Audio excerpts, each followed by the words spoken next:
Park Chiquinha.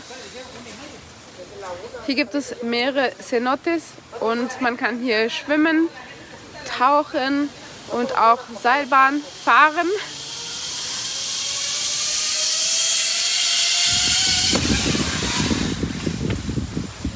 Gerade war ich in der Höhle Chiquinha schwimmen. Chiquinha bedeutet Wasser des Westens. Dieses Wasser ist süß und ich nehme euch gleich mit die Höhle sehen. So sieht der Eingang zu Chiquinha aus. Eine der Höhlen, die es hier gibt. Man kann hier einsteigen und auf die andere Seite rüber schwimmen und auf der anderen Seite wieder rausgehen.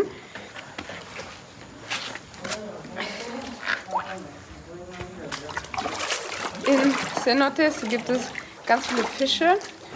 Ich muss ein bisschen aufpassen, weil es ist rutschig.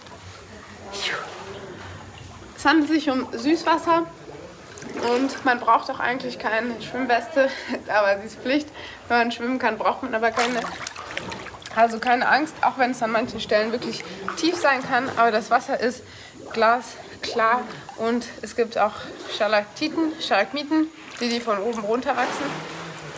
Das heißt, das Wasser ist sehr minerallastig und wenn man das ein bisschen probiert, dann schmeckt man auch, dass es nach Mineralien schmeckt. Und es ist am besten, wenn man eine Schwimmbrille dabei hat, dann kann man nämlich auch ein bisschen die Fische sehen. An manchen Stellen ist es aber so tief, dass es einfach nur schwarz ist und man nichts sieht. Und wenn man aber eben in der Tiefe auch was sehen möchte, dann ist es am besten, wenn man taucht. Die Lichter, die ihr unten da in dem Wasser seht, sind eben Taucher mit Sauerstoffflasche.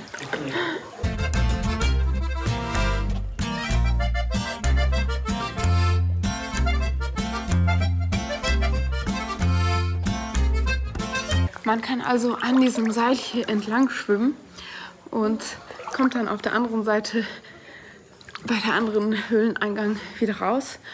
Und die Decke hier ist auch so grün wegen der Mineralien und man sieht auch Wurzeln, die durch den Boden wachsen und Bäume, die also hier im Cenote Wasser schöpfen. Und es macht einfach super Spaß hier zu schwimmen. Und hier hinter mir sieht man vielleicht auch eine Wurzel. Hier ist der andere Eingang von dem Cenote und gerade ist niemand da. Ich habe den Cenote für mich alleine. Und man bekommt ein bisschen einen Eindruck, wie tief diese Höhle wirklich ist. Sehr tief. Und man schwimmt schon ein bisschen auf die andere Seite rüber. Es ist ein bisschen weiter als um die Ecke. Und hier sind auch Wurzeln. Und wenn man sich nicht bewegt, wenn man so ganz still ist, dann ist das Wasser so spiegelklar wie ein Spiegel. Also man kann sowieso durchgucken, aber wenn man sich nicht bewegt, ist es noch beeindruckender. Und nach da scheint es auch noch einen kleinen Tunnel zu geben. Und hier ist die Decke auch, oder der Boden auch sehr tief. Man muss aufpassen, dass man weder seinen Kopf noch seinen Popo stößt an die Felsen, die von oben kommen und die Felsen, die von unten rausragen. Ich weiß gar nicht, ob man hier noch was sieht oder ob es vielleicht schon zu dunkel ist. Das Cenote ist wirklich fast komplett eine geschlossene Höhle.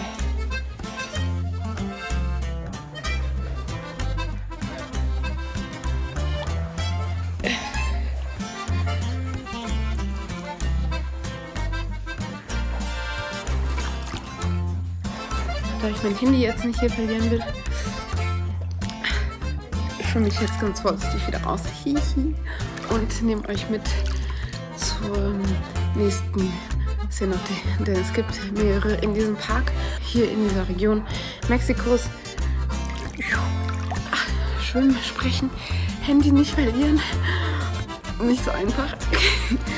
Und auf die Steine achten, um mir nicht weh zu tun, um die Steine nicht kaputt zu machen. Hier in dieser Region gibt es einige Cenotes und einige Parks. Wenn ihr also hier nach Mexiko kommt, müsst ihr auf jeden Fall in ein Cenote schwimmen kommen. Das ist auf jeden Fall ein magisches, besonderes, spirituelles Erlebnis. Die Cenotes sind mitten im Dschungel und der nächste Cenote, den ich mir jetzt angucke mit euch zusammen, heißt Xtabay und versteckt sich hier hinter den Bäumen. Es ist ein richtig, richtig großes Becken, wo ich gleich reinspringe. Por ese caminito andamos, es el cenote Xtabay y aparece aquí el hermoso cenote Xtabay, donde nos vamos a echar unos brinquitos. Auf Maya bedeutet Cenote heilige Quelle. Allein im Bundesstaat Quintana Roo gibt es über 1000 Cenote, die durch ein Unterwasserhöhlensystem miteinander verbunden sind. Laut Wikipedia entstehen Cenotes durch das Zusammenbrechen des Kalksteines. In diesen Höhlen befindet sich dann eine Mischung aus Grundwasser und aus gefiltertem Regenwasser.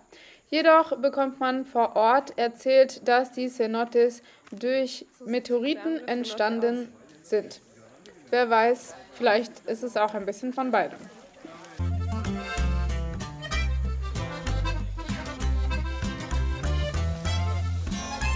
In diesem Cenote wird auch getaucht und über dem Cenote wird Seilbahn gefahren. Und schaut euch nur diese Oase an. So ein schönes durchsichtiges Wasser und es ist sehr groß. Es ist einfach ein großes Becken. Und hier sieht man auch, wie der Felsen drüber ragt. Das sieht auch ganz schön tief aus. Es ist einfach so schön, es sieht so real aus. Es sieht so fast unecht aus, so schön wie das ist.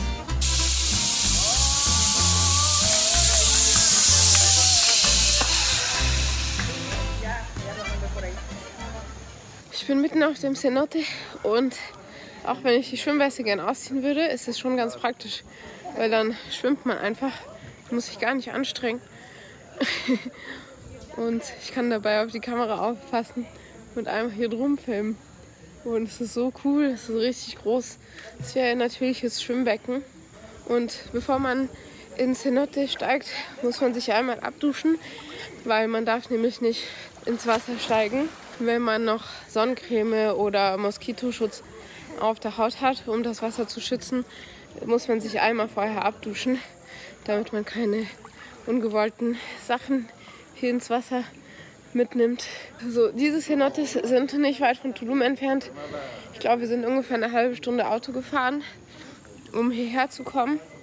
Und der Eintritt ist auch günstig.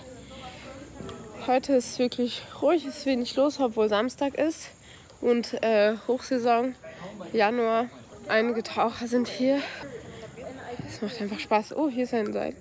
Ich weiß gar nicht, was ich euch erzählen soll. Ich habe einfach so viel Spaß. Außer vielleicht, dass ich mir wünsche, dass ihr mich durch meine Videos über meine Reisen ein bisschen besser kennenlernt. Weil in den Strickvideos habe ich das Gefühl, spreche ich fast nur über Stricken und bin etwas diskreter über mich. Und ich bin jetzt ganz tief in der Höhle drin. Ui, und da lang kann man auch noch schwimmen. Da hinten lang.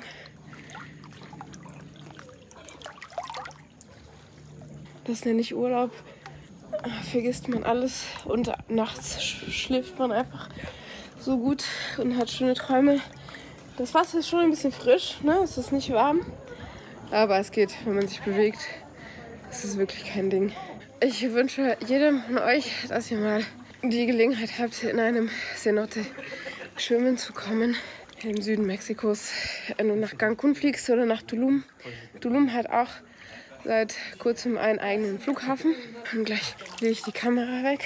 Und die Schwimmweste, das Gute an der Schwimmweste ist auch, dass ich ein bisschen bedeckt bin, weil ich nicht unbedingt immer im Bikini im Internet sein möchte.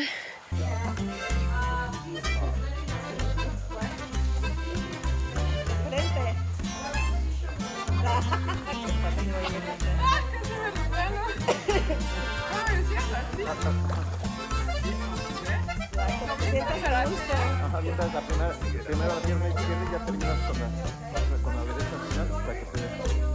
Como se sienta a gusto, mejor. Sí, más bien como tú. Pero no me mojes.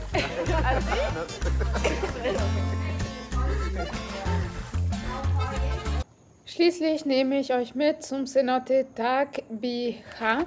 In diesem Cenote ist Schwimmen nicht mehr erlaubt, aber trotzdem kann man sich dieses wunderbare Naturphänomen anschauen. Hier tut sich ein riesiges Loch im Boden auf und man sieht, wie der Kalkstein darunter hohl ist. Lass uns das von unten angucken. Tac Bija bedeutet auf Maya verstecktes Wasser und das trifft hier auf jeden Fall sehr gut zu. Acompáñenme al último cenote que vamos a visitar en este video. Se trata del cenote Tac Bija, que se encuentra aquí bien escondido. De hecho, en maya Tac Bija significa agua escondida. De repente se abre un orificio gigantesco en la piedra caliza. Vemos que aquí se derrumbó esta piedra y podemos ingresar al cenote Tac Bija. El agua está hermosa, azul e increíble. Lamentablemente en este cenote ya no se permite nadar. Aún así podemos entrar a conocer el cenote y a pasear por aquí.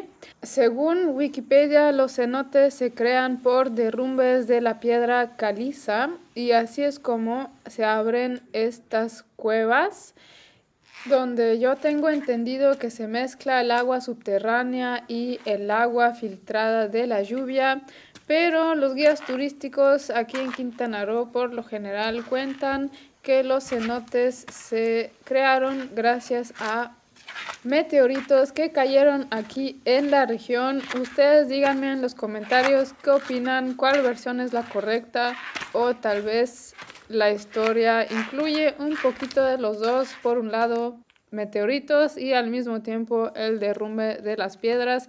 Díganme qué opinan en los comentarios. En este cenote también se alcanzan a ver muchísimas raíces de los árboles que vienen a tomar agüita aquí. Vinimos en un día sábado y realmente había muy poquita gente en el parque. De hecho, ahorita me encuentro solita en el cenote y lo puedo grabar sin ningún problema. El parque Chiquinja se encuentra aproximadamente a 30 minutos en coche de Tulum. Yo creo que también se puede llegar muy fácilmente en el colectivo y realmente vale la pena venir a pasear por aquí. La entrada es bastante económica y pueden venir a pasar una tarde entera. Te invito a que mires mis demás vídeos sobre mis viajes en México.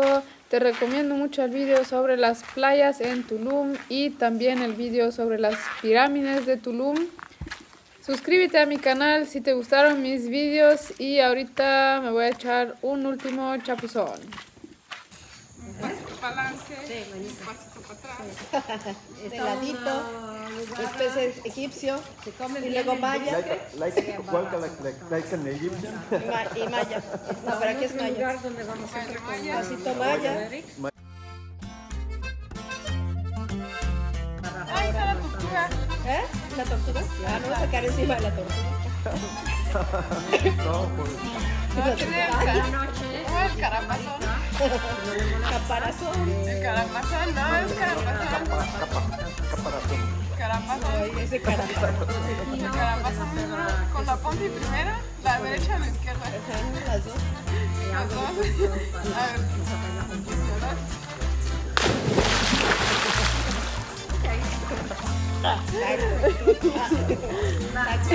Bis zum nächsten Video. Ciao!